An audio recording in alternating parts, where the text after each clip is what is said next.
পৃথিবীর বিভিন্ন দেশে যারাই শক্তিশালী রাষ্ট্র কলোনি করে শাসন করছে এবং বিভিন্ন আইন করছে, তা ওই দেশের মানুষকে নিয়ন্ত্রণ করার জন্যই।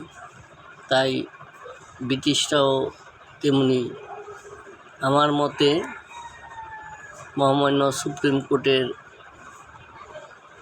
যে কোনো স্থানে ল রিসার্চ সেন্টার থাকা উচিত। সেখানে পদকে বলে সম্মানিত অ্যাটর্নি জেনারেল, বিজ্ঞ আইনজীবী ও বিচারপতি থাকবেন।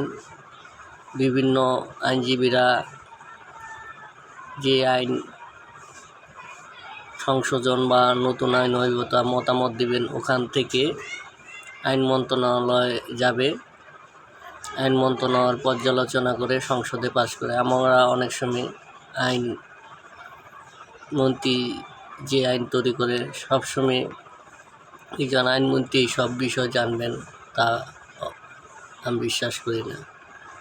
সারা বাংলাদেশের বিজ্ঞ আইনজীবীরা মতামতের রিসার্চ সেন্টারে দিবেন, ওখান থেকে আবার কমিটির মাধ্যমে জাস্টিফাই করে আইন মন্ত্রণালয়ে দেওয়া হবে, তখন জাস্টিফাই করে জাতীয় সংসদে পাশ করাবে।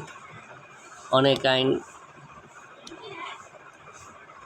সংশোধন করা হয়েছে, আরও আইন পর্যায়ক্রমে যদি রিসার্চ করা হয় দেখা গেল যে নতুন সংশোধন করাবে।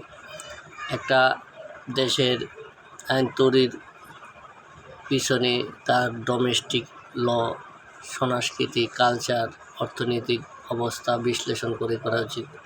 ব্রিটিশরা আইন তৈরি করেছে তাদের কালচার, সংস্কৃতি এবং শাসন ব্যবস্থাকে কায়েম করার জন্য।